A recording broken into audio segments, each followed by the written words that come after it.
BDT news కి స్వాగతం. ముందుగా ముఖ్యాంశాలు.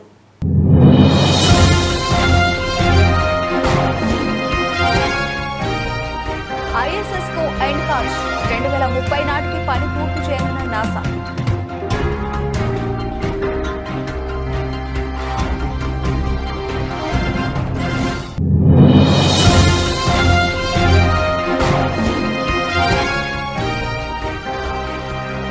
ప్రపంచ కప్ విజేతగా భారత్. రోహిత్ సేనకు ప్రధాని మోదీ అభినందనలు.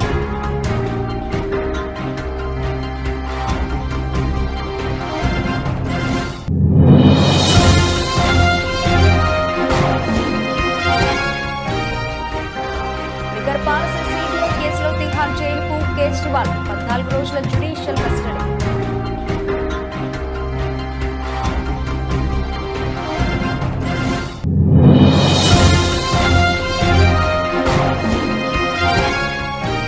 మళ్లీ తెరపైకి ప్రత్యేక హోదా డిమాండ్. కేంద్రంపై ఒత్తిడి తేవాలని జేడీయూ నిర్ణయం.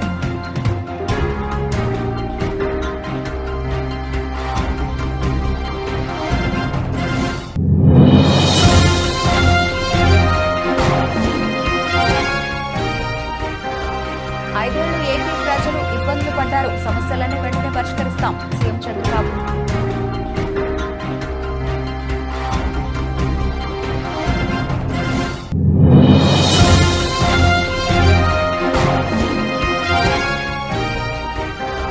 తిరుపతిలో పోలీసుల over action. MP Mithun Reddy house arrest.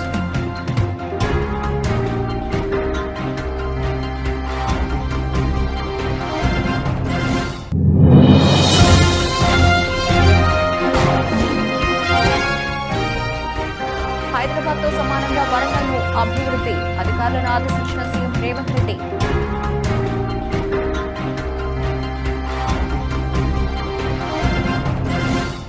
పాతికేళ్లుగా అంతరిక్షంలో వ్యోమగాములకు ఆవాసంగా ఉన్న అంతర్జాతీయ అంతరిక్ష కేంద్రాన్ని అమెరికా అంతరిక్ష పరిశోధన సంస్థ విచ్ఛిన్నం చేయబోతోంది.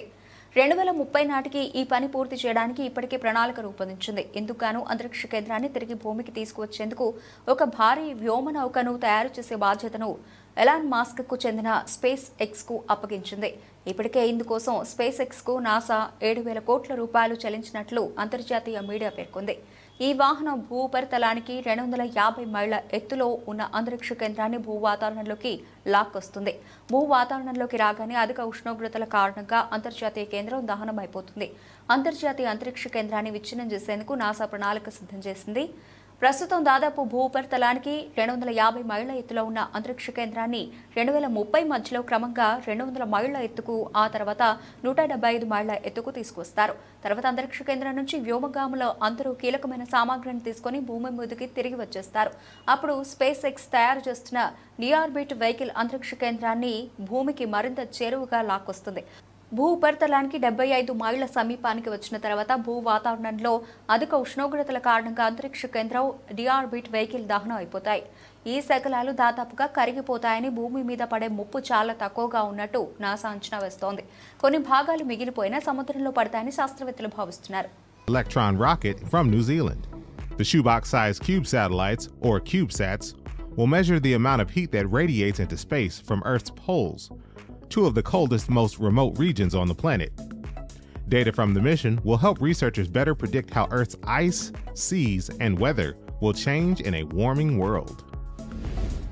Using observations by our Transiting Exoplanet Survey Satellite, or TESS mission, and many other facilities, 2 international teams of astronomers have discovered a planet outside of our solar system that is between the sizes of Earth and Venus. The planet, called Gliese 12b, orbits a cool red dwarf star located about 40 light years away in the constellation Pisces. Multiple factors make it a candidate well suited for further study using NASA's James Webb Space Telescope. Our Psyche spacecraft recently passed its 6-month T20 ప్రపంచ cup విజేతగా భారత్ నిలిచింది. శనివారం Barbados వేదికగా జరిగిన final మ్యాచ్లో దక్షిణాఫ్రికాపై భారత్ 7 పరుగుల తేడాతో విజయాన్ని సాధించింది.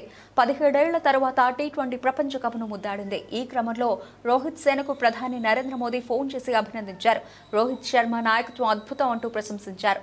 ఫైనల్ మ్యాచ్లో కీలక ఇన్నింగ్స్ ఆడిన విరాట్ కోహ్లీని, ఇక ఆఖరి ఓవర్ వేసిన హార్దిక్ పాండ్యాతో పాటు సూపర్ క్యాచ్ అందుకున్న సూర్యకుమార్ యాదవ్, జస్ప్రీత్ బుమ్రాను ప్రత్యేకంగా అభినందించారు. ఇక భారత జట్టుకు కోచ్గా రాహుల్ ద్రావిడ్ చేసిన కృషికి మోదీ కృతజ్ఞతలు తెలిపారు. కాగా శనివారం రాత్రి టీమిండియా మ్యాచ్ గెలిచిన తర్వాత మోదీ ఓ వీడియో పోస్ట్ చేశారు. దేశ ప్రజలందరి తరఫున భారత జట్టుకు అభినందనలు తెలిపారు. 140 కోట్ల మంది భారతీయులు మీ ఆట తీరు పట్ల గర్వపడుతున్నారన్నారు.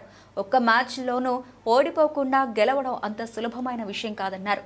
మీరు మైదానంలో ప్రపంచ కప్ను గెలుచుకున్నారు, మీరు దేశ ప్రజల హృదయాలను గెలుచుకున్నారు అని వీడియోలో మోదీ అన్నారు. टीम इंडिया को इस भव्य विजय के लिए सभी देशवासियों की तरफ से बहुत बहुत बधाई। आज 140 करोड़ देशवासी आपके इस शानदार प्रदर्शन के लिए गर्व अनुभव कर रहे हैं। खेल के मैदान में आपने वर्ल्ड कप जीता, लेकिन हिंदुस्तान के हर गांव, गली, मोहल्ले में आपने कोटि कोटि देशवासियों का दिल जीत लिया। और ये टूर्नामेंट एक विशेष कारण से भी याद रखी जाएगी। इतने सारे देश, इतनी सारी टीमें और एक भी मैच हारना नहीं, ये छोटी उपलब्धि नहीं है। आपने क्रिकेट जगत के हर महारथी, उनके हर बॉल को खेला और आपने शानदार विजय प्राप्त करते रहे। एक के बाद एक विजय की इस परंपरा ने आपके हौसले को तो बुलंद कर दिया, लेकिन इस पूरी टूर्नामेंट को भी रसप्रद बना दिया, रोचक बना दिया। आपने शानदार विजय प्राप्त की है। मेरी तरफ से मैं आपको बहुत बहुत बधाई देता हूं, बहुत बहुत शुभकामनाएं देता हूं। ఢిల్లీ లిక్కర్ పాలసీ సిబిఐ కేసులో ఢిల్లీ ముఖ్యమంత్రి అరవింద్ కేజ్రీవాల్ ను 14 రోజుల జ్యుడిషియల్ కస్టడీ విధించింది రౌస్ అవెన్యూ కోర్టు. మరింత దర్యాప్తు కోసం కేజ్రీవాల్ ను కస్టడీలో ఉంచాల్సిన అవసరం ఉందని సిబిఐ కోర్టుకు విన్నవించింది. అందుకు అంగీకరించిన కోర్టు జ్యుడిషియల్ కస్టడీకి పంపింది. 3 రోజుల సిబిఐ కస్టడీ ముగియడంతో కేజ్రీవాల్ ను కోర్టులో హాజరుపరచాలన్న ఆదేశాలను ఈ రోజు తెల్లవారుజామున ప్రత్యేక న్యాయమూర్తి సునైనా శర్మ రిజర్వ్ చేశారు. రిమాండ్ దరఖాస్తులో కేజ్రీవాల్ విచారణకు సహకరించలేదని, తప్పించుకునే సమాధానాలు ఇచ్చారని సిబిఐ ఆరోపించింది. కేజ్రీవాల్ కి వ్యతిరేకంగా ఉన్న ఆధారాలను సిబిఐ కోర్టుకు సమర్పించింది. జూలై 12వ తేదీ వరకు కేజ్రీవాల్ కు rows avenue court judicial remand విధించింది. ఈ క్రమంలోనే సీఎం కేజ్రీవాల్ ను తిహార్ జైలుకు తరలించనున్నారు. వచ్చే నెల 12న మధ్యాహ్నం 2 గంటల సమయంలో వీడియో కాన్ఫరెన్స్ ద్వారా కేజ్రీవాల్ ను కోర్టుకు హాజరుపరచనున్నారు. इन्होंने पूरी कोशिश की जेल के अंदर केजरीवाल को तोड़ने की, तरह तरह से। कभी अपमानित करते थे, कभी बेइज्जत करते थे। 15 दिन तक इन्होंने मेरे को इंसुलिन नहीं दिया। मेरे को 20 साल से शुगर की बीमारी है और 10 साल से मैं इंसुलिन पे हूं। शुगर की बहुत हाई लेवल की बीमारी है मुझे, और मैं डेली 52 यूनिट इंसुलिन लेता हूं। 52 यूनिट बहुत ज्यादा होते हैं। 52 यूनिट इंसुलिन लेता हूं। तो जब मैं जेल में गया, डेली मेरा बढ़ता जाए, कभी 300, कभी 325, कभी 350। अब मुझे चिंता होने लगी, क्योंकि ज्यादा टाइम तक अगर शुगर हाई रहती है तो फिर धीरे धीरे आपकी किडनी खराब होने लग जाती है, धीरे धीरे आपका लिवर खराब होने लग जाता है और परमानेंट डैमेज हो जाता है आपके शरीर के अंदर। तो मैं बार बार डॉक्टर को बोलूं। జేడీయూ పార్టీ అధినేత బీహార్ సీఎం నితీష్ కుమార్ మరోసారి రాజకీయ చాణక్యం ప్రదర్శించారు. బీహార్కు ప్రత్యేక హోదా సాధనకు కేంద్రంలోని ఎన్డీఏ సంకీర్ణ ప్రభుత్వంపై ఒత్తిడి తేవాలని నిర్ణయించారు. ఢిల్లీలో శనివారం జరిగిన జేడీయూ జాతీయ కార్యవర్గ సమావేశంలో ప్రత్యేక హోదా డిమాండ్ అంశాన్ని నితీష్ కుమార్ లేవనెత్తారు. ప్రత్యేక కేటగిరీ హోదా డిమాండ్ చాలా కీలకమైందని ఆయన గుర్తు చేశారు. గత ఏడాది రాష్ట్రానికి ప్రత్యేక హోదా కోసం తీర్మానాన్ని బీహార్ మంత్రివర్గం ఆమోదించిన విషయాన్ని గుర్తు చేశారు.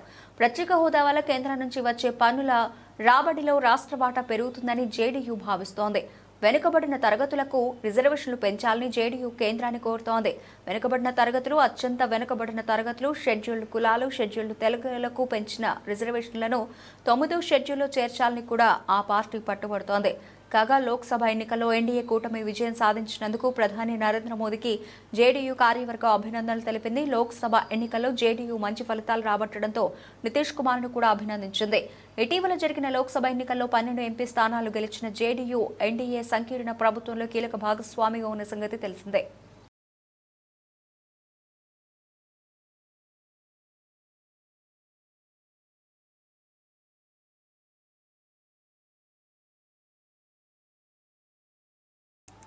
గత 5 ఏళ్లలో ఆంధ్రప్రదేశ్ ప్రజలు ఎన్ని ఇబ్బందులను ఎదుర్కొన్నారో వచ్చే విజ్ఞాపనలను చూస్తూ ఉంటే అర్థమవుతోందని రాష్ట్ర సీఎం చంద్రబాబు అన్నారు. ప్రజా సమస్యలు ఎన్నో ఉన్నాయని వాటన్నింటినీ పరిష్కరించాల్సిన బాధ్యత తనపై ఉందని తెలిపారు. గత ప్రభుత్వం సరిగా పనిచేయలేదు కావునే ఇన్ని సమస్యలతో ప్రజలు పోటెత్తుతున్నారని ఆయన తెలిపారు. రాష్ట్ర పార్టీ కేంద్ర కార్యాలయంలోని ఎన్టీఆర్ భవన్లో సీఎం చంద్రబాబుకు భారీ ఎత్తున వినతులు వెల్లువెత్తాయి. టీడీపీ కార్యకర్తలు కూడా భారీగా తరలి రావడంతో పార్టీ కార్యాలయం జనంతో కిక్కిరిసిపోయింది.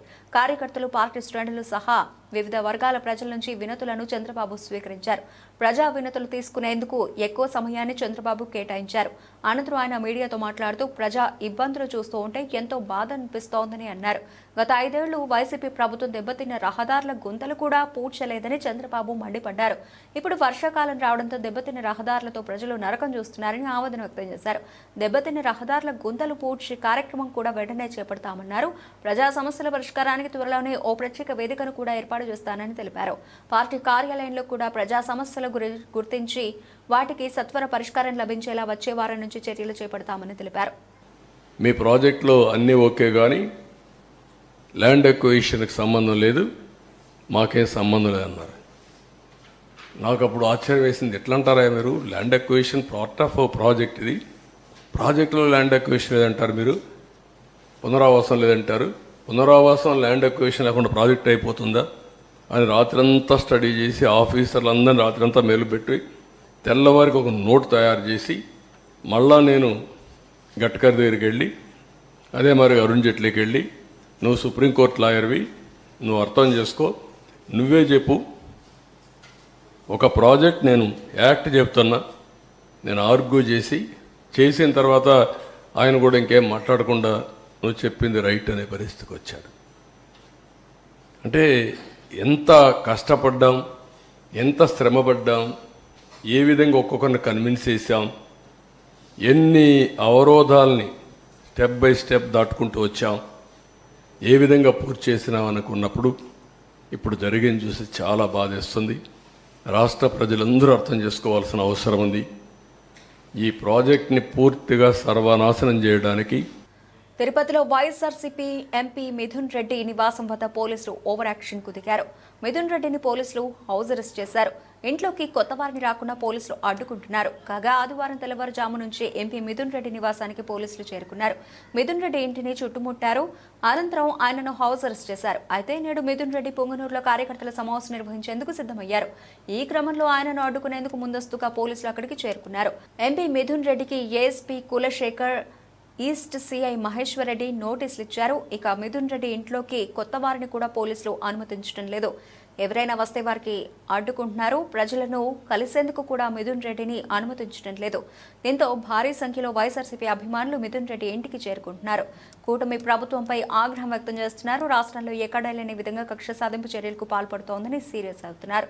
ఈ నేపథ్యంలో మిథున్ రెడ్డి మీడియా సమావేశం ఏర్పాటు చేశారు. ఈ సందర్భంగా మిథున్ రెడ్డి మాట్లాడుతూ గతంలో ఎప్పుడూ లేని విధంగా పేదలు ఆస్తులు ధ్వంసం చేస్తున్నారు. వైఎస్ఆర్సీపీ నాయకుల మామిడి తోటలు, ఆస్తులు, కుటుంబ సభ్యుల వాహనాలు ధ్వంసం చేస్తున్నారు.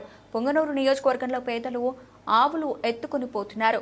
నియోజకవర్గంలో ప్రజల్ని కలవడానికి కూడా వెళ్లనివ్వకుండా అడ్డుకుంటున్నారు.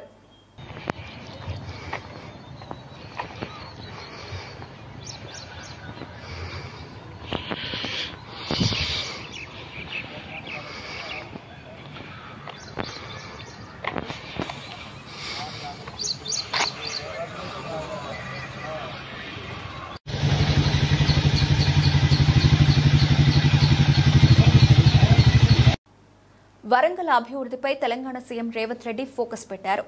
వరంగల్ జిల్లా సమీక్షా సమావేశంలో రేవంత్ రెడ్డి పాల్గొని మాట్లాడుతూ హైదరాబాద్తో సమానంగా వరంగల్ను అభివృద్ధి చేయాలన్నారు. ఇన్నర్ ఔటర్ రింగ్ రోడ్డు గురించి ఆదేశాలు జారీ చేశారు. వాటికి సంబంధించిన భూసేకరణను పూర్తి చేయాలని చెప్పారు. అందుకు సంబంధించిన నిధుల పూర్తి వివరాలు ఇవ్వాలని అన్నారు. జాతీయ రహదారి నుంచి జాతీయ రహదారి అనుసంధానం అయ్యేలా ఔటర్ రింగ్ రోడ్డు ఉండాలని చెప్పారు. అలాగే టెక్స్టైల్ పార్కును కనెక్టివిటీ ఉండేలా రోడ్డు మార్గం ఉండేలా చూడాలన్నారు. అండర్ గ్రౌండ్ డ్రైనేజీ వ్యవస్థను అభివృద్ధి చేసేందుకు ప్రణాళికలు సిద్ధం చేయాలని చెప్పారు. తాగునీటి లైన్స్ ఏర్పాటు చేసేందుకు ప్రణాళికలు వేయాలని అన్నారు. నగర అభివృద్ధిపై ఇక నుంచి 20 రోజులకోసారి ఇన్ఛార్జ్ మంత్రి సమీక్ష నిర్వహించాలని చెప్పారు. తాము పూర్తి సహకారం అందిస్తామని అన్నారు. డంపింగ్ సమస్యలకు శాశ్వత పరిష్కారం కోసం చర్యలు చేపట్టాలని తెలిపారు. That is our responsibility. We cannot ignore while you are constructing an ఇప్పుడు ఎమ్మెల్యే గారు మీకు ఇందాక చెప్పాను కదా 300 crores గవర్నమెంట్ ఆఫ్ ఇండియా నుంచి అదనంగా వచ్చింది. కాలనీలో అన్ని అమ్యూనిటీస్ కూడా మేమే including sanitation and everything. So I would suggest straight you establish one gram panchayat, whatever gram panchayat requires. Gram panchayat building, community hall, education, school building and everything. Mini what do you call OP patients చూడడానికి ఒక doctor వచ్చి visit చేస్తాను. Primary health centre లాగా day time వాళ్ళకు health requirements ఏమన్నా ఉన్న ఒక 3 hours or 4 hours everyday వీళ్ళు వచ్చి ఒక అంగన్వాడీ బేసిక్ ఒక విలేజ్కి ఏమేమి అవసరం ఉంటాయో కలెక్టర్ గారు ఒక గ్రామ పంచాయతీలో ఏమేమి ఎస్టాబ్లిష్మెంట్స్ ఉంటాయో అన్ని ఎస్టాబ్లిష్మెంట్స్ ఇప్పుడు మీరు ఏదైతే డిజైన్ చేసిండ్రో అందులో ఉండాలి. వాటికి కావాల్సిన బడ్జెట్ ప్రపోజల్స్ డెవలప్మెంటు ప్లస్ ఈ బెనిఫిషియర్స్ అందరికీ ఇందిరమ్మ స్కీమ్ కింద హౌసెస్ ఇవ్వడానికి వాళ్ళందరినీ కూడా లిస్ట్ అవుట్ చేసి యూ గెట్ దట్ ప్రపోజల్. అంటే entire this area nothing but special economic zone. We have to create everything in one compound.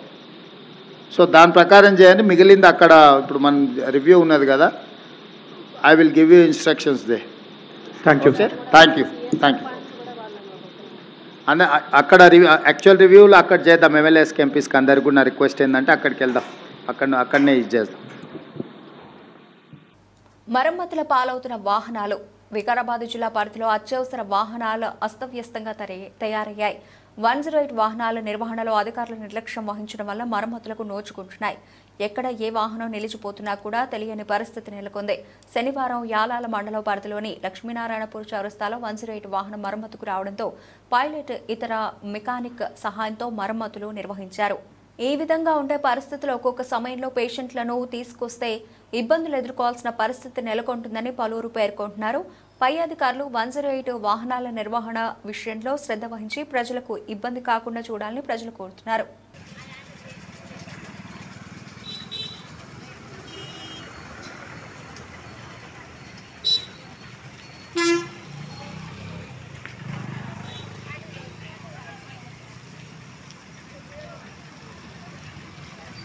Guntur ప్రభుత్వ ఆసుపత్రిలో సౌకర్యాలు, ఇబ్బందులు మరియు రోగులకు అందే వైద్య సదుపాయాలు తదితర అంశాలపై కేంద్ర సహాయ మంత్రి గుంటూరు ఎంపీ పెమ్మసాని చంద్రశేఖర్ అధ్యక్షతన జరిగిన సమీక్షా సమావేశంలో కలెక్టర్ నాగలక్ష్మి ఇతర ప్రజాప్రతినిధులతో కలిసి పాల్గొన్న గుంటూరు పశ్చిమ నియోజకవర్గ ఎమ్మెల్యే శ్రీమతి గళా మాధవి అనంతరం ప్రభుత్వ ఆసుపత్రిలో ప్రజలకు అందుతున్న వైద్య సదుపాయాల గురించి రోగులను అడిగి తెలుసుకున్నారు. ఈ సందర్భంగా గళా మాధవి మాట్లాడుతూ గుంటూరు ప్రభుత్వ ఆసుపత్రిలో సమీక్షా సమావేశం నిర్వహించుకోవడం జరిగింది. ఈ సమావేశంలో అనేక సమస్యలు మా దృష్టికి తీసుకుని రావడం జరిగింది. ఈ సమస్యలను కలెక్టర్ సూపరింటెండెంట్ దృష్టికి తీసుకెళ్లడం, ఇవన్నీ సత్వరమే పరిష్కారం అయ్యే విధంగా ఒక కమిటీని ఏర్పాటు చేసుకోవాలని నిర్ణయించుకున్నాము. 1-2 నెలల్లోనే ఇవన్నీ పరిష్కారం అయ్యే విధంగా చర్యలు తీసుకోబోతున్నాం. త్వరలోనే గుంటూరు జిల్లా ప్రభుత్వ ఆసుపత్రికి మంచి రోజులు రాబోతున్నాయని గళా మాధవ్ ధీమా వ్యక్తం చేశారు.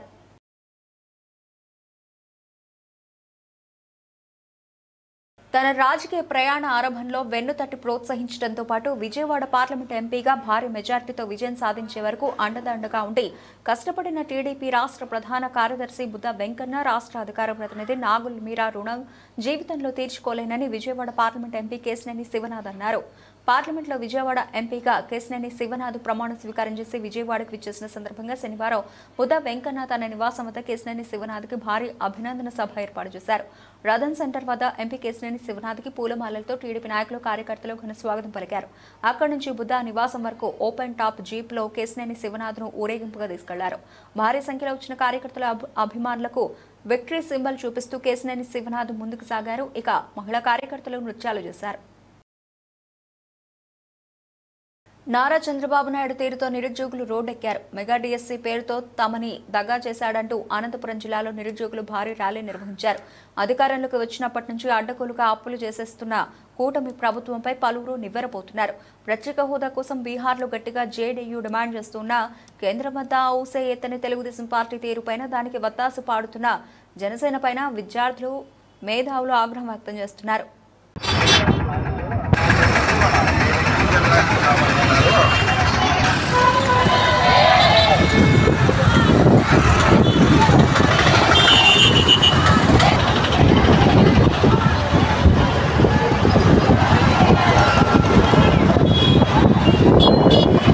రాష్ట్రంలో లా అండ్ ఆర్డర్ కంట్రోల్లో లేదంటూ వైఎస్ఆర్సీపీ ఎంపీ వైవి సుబ్బారెడ్డి ఆగ్రహం వ్యక్తం చేశారు. 26 జిల్లాల్లో గత 26 రోజులుగా ఏ విధంగా టీడీపీ జనసేన పార్టీలు వాళ్ల నాయకుల ఆధ్వర్యంలో వైఎస్ఆర్సీపీ కార్యకర్తల మీద దాడులు చేస్తున్నారో గవర్నర్ని కలిసి ఫిర్యాదు చేయడం జరిగింది. 26 జిల్లాల్లో కూడా గత 26 రోజుల నుంచి ఏ విధంగా తెలుగుదేశం పార్టీ జనసేన పార్టీ వాళ్ళ నాయకుల ఆధ్వర్యంలో ఏ విధంగా వైఎస్ఆర్ కాంగ్రెస్ పార్టీ కార్యకర్తలని అటాక్ చేయటం, దారుణంగా అవమానించటం, ఇళ్ల మీద దాడి చేయటం, కొన్ని జిల్లాల్లో అయితే గవర్నమెంట్ ప్రాపర్టీస్ను కూడా కేవలం వాటి పేర వైఎస్ఆర్ గారి పేరు ఉందని, వైఎస్ఆర్ పార్టీకి సంబంధించిన శిలాఫలకాలు ఉన్నాయని వాటిని ధ్వంసం చేయటం గత 26 రోజుల నుంచి కూడా 26 జిల్లాల్లో విపరీతంగా తీవ్ర స్థాయికి పోయిన పరిస్థితి ఈరోజు రాష్ట్రంలో వచ్చింది. ఈ విషయంపై లోగడ కూడా గవర్నర్ గారి దృష్టి తీసుకురావడం జరిగింది. వాళ్ళని ఇంటర్వెన్ కావాలని చెప్పి కూడా రిక్వెస్ట్ చేయడం జరిగింది. అదేవిధంగా అప్పటికీ పోలీసుల దగ్గర నుంచి స్పందన లేకపోతే కేంద్ర ప్రభుత్వం దృష్టి తీసుకెళ్లి రాష్ట్రపతి దృష్టికి తీసుకెళ్ళడానికి ప్రయత్నం చేశాం, ప్రధానమంత్రి గారి దృష్టికి తీసుకెళ్లేదానికి ప్రయత్నం చేశాం, హోంమంత్రి గారి దృష్టికి తీసుకెళ్లేదానికి కూడా ప్రయత్నం చేశాం. అయినా సరే ఈ రోజు వరకు కూడా రాష్ట్రంలో శాంతి భద్రతల పరిస్థితి అదే విధంగానే కొనసాగుతుంది. వినుకొండ పట్టణాన్ని అభివృద్ధి పథంలో నడిపించి రాష్ట్రంలోనే ఆదర్శ పట్టణంగా తీర్చిదిద్దడమే తన లక్ష్యమని ఎమ్మెల్యే జీబీ ఆంజనేయులు అన్నారు. వినుకొండ మున్సిపల్ కౌన్సిల్ హాల్లో చైర్మన్ డాక్టర్ దస్తగిరి అధ్యక్షతన జరిగిన సాధారణ సమావేశానికి ఎమ్మెల్యే ముఖ్య అతిథిగా హాజరయ్యారు. ముందుగా ఎమ్మెల్యే జీబీ ఆంజనేయులకు చైర్మన్, కౌన్సిలర్లు, మున్సిపల్ అధికారులు అందరూ పుష్పగుచ్చాలతో ఘన స్వాగతం పలికి శుభాకాంక్షలు తెలిపారు. సమావేశంలో 29 అంశాలను కౌన్సిల్ ఆమోదించింది. అనంతరం ఎమ్మెల్యే జీవీ ఆంజనేయులు మాట్లాడుతూ వినుకొండ పట్టణంలో కొన్ని దశాబ్దాలుగా నెలకొన్న త్రాగునీటి సమస్యను శాశ్వతంగా పరిష్కరించేందుకు నాడు టీడీపీ హయాంలో 161 కోట్ల నిధులను ప్రభుత్వం నుండి తీసుకురావడం జరిగిందన్నారు. ఆ తర్వాత వచ్చిన వైసీపీ ప్రభుత్వం తాగునీటి పథకానికి 30% వాటా చెల్లించకపోవడం వలన తాగునీటి పథకాలు ఆచరణకు నోచుకోక ప్రజలు నేటికి ఇబ్బందులు పడుతున్నారన్నారు. దానివల్ల ప్రజలు మంచినీటి సమస్య పరిష్కారం కాల. ఖచ్చితంగా మొన్న మంత్రి నారాయణ గారితో మాట్లాడా. మళ్ళీ ఇది కేంద్రం నుండి కూడా మళ్ళీ రీఅప్రూవల్ చేసుకోవాల్సినటువంటి అవసరం ఉంది. చాలా కాలం అయింది కాబట్టి దీని టైం పీరియడ్ కూడా బహుశా అయిపోయి ఉండొచ్చు. కాబట్టి దాన్ని మళ్ళీ ఫోర్స్లో పెట్టి రెన్యువల్ చేసి దాన్ని మంచినీటి పథకాన్ని కంప్లీట్ చేసుకోవాల్సిన అవసరం ఉంది. శాశ్వత మంచినీటి పథకం సాధిస్తాం, పూర్తి చేస్తాం మీ అందరి సహకారంతో. అట్లాగే 146 జియో ప్రకారం ఎన్ఎస్పి స్థలంలో మనం అభివృద్ధికి గతంలో 146 జియో తీసుకొచ్చాం. ఆ 146 జియోని దాని ప్రకారం అభివృద్ధి చేస్తాం. ఎన్ఎస్పి స్థలాన్ని షాపింగ్ కాంప్లెక్స్ తీసివేసి ఎవరు ముందుకు రాలేదు. ఆల్రెడీ సంగారెడ్డి నియోజకవర్గ పరిధిలో నెలకొన్న సమస్యలు, పలు అభివృద్ధి పనులపై ఎమ్మెల్యే చింతా ప్రభాకర్ అదనపు కలెక్టర్ చంద్రశేఖర్ను కలిశారు. సంగారెడ్డి జిల్లా కేంద్రంలోని కలెక్టరేట్లో అదనపు కలెక్టర్ చంద్రశేఖర్ కార్యాలయంలో ఎమ్మెల్యే సమావేశమయ్యారు. సైంటిఫిక్ సాలిడ్ వేస్ట్ మేనేజ్మెంట్ పార్కుపై ప్రధానంగా చర్చించారు. Scientific solid waste management park పూర్తి కావడానికి తన పూర్తి సహకారం ఉంటుందని ఎమ్మెల్యే చింతా ప్రభాకర్ తెలిపారు. సంగారెడ్డి పట్టణంలో నీటి సరఫరా చేయడంలో మున్సిపల్ అధికారులు అప్రమత్తంగా ఉండాలని, తాగునీటి సరఫరాలో ఇబ్బందులు లేకుండా నీటి సరఫరా చేయాలని, అనుమతి లేని నీటి కనెక్షన్లపై అప్రమత్తంగా ఉండాలని, కాలనీలో మౌలిక వసతులు కల్పించాలని మున్సిపల్ అధికారులకు ఎమ్మెల్యే ఆదేశించారు.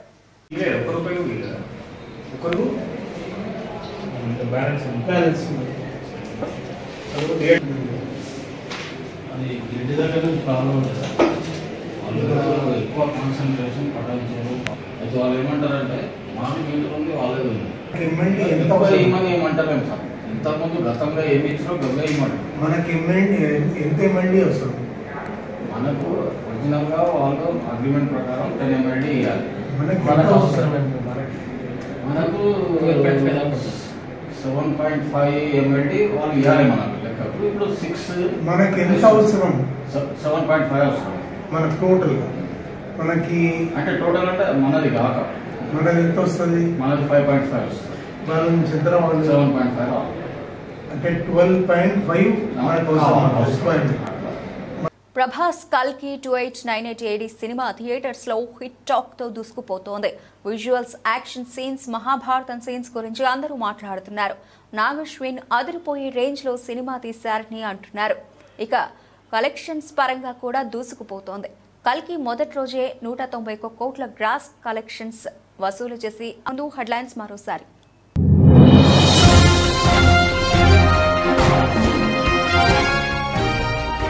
ISS కు ఎండ్ కార్డ్ 2030 నాటికి పని పూర్తి చేయనున్న నాసా.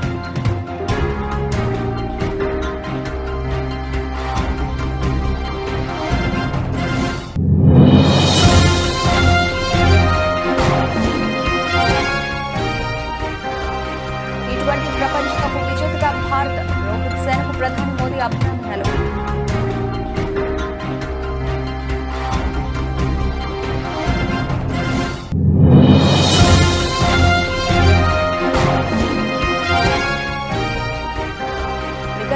CBI కేసులో తిహార్ జైలుకు కేజ్రీవాల్ 14 రోజుల జ్యుడిషియల్ కస్టడీ.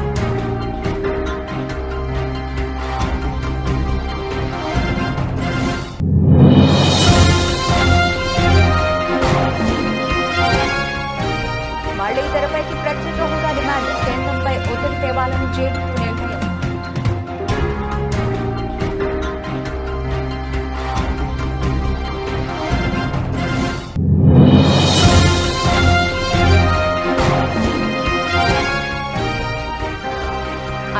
ఏపీ ప్రజలు ఇబ్బందులు పడ్డారు. సమస్యలన్నీ వెంటనే పరిష్కరిస్తాం. సీఎం చంద్రబాబు.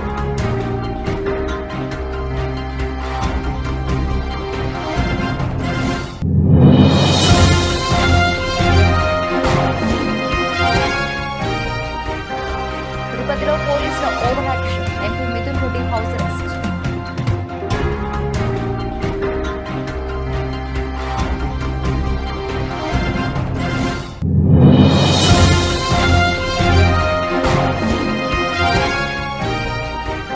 హైదరాబాద్తో సమానంగా వరంగల్ను అభివృద్ధి. అధికారులను ఆదేశించిన సీఎం రేవంత్ రెడ్డి.